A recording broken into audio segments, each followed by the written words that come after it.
Job போன்னு சொல்லுவாங்க, இன்னொன்று வந்து மேரேஜ் பண்ணி போன்னுவாங்க. But my parents gave me third option. என்னன்னா போய் விளையாடு, போய் ஸ்போர்ட்ஸ் பண்ணுன்னு.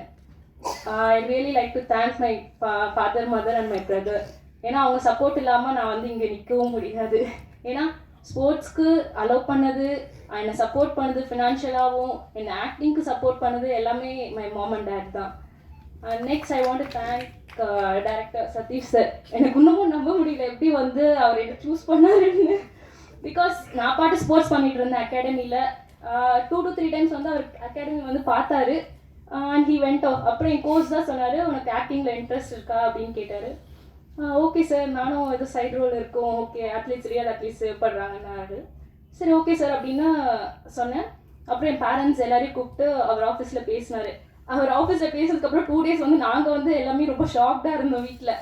என்ன பண்ணுறதுனே தெரியல. பிகாஸ் மீடியா சைடில் வந்து சுத்தமாக வந்து எந்த லிங்க் டச் எதுவுமே கிடையாது. ஃபுல்லாக ஸ்டடி ஸ்போர்ட்ஸ்ன்னு இருந்த எனக்கு வந்து மீடியா அப்போ தான் இன்ட்ரடியூஸ் ஆகுது.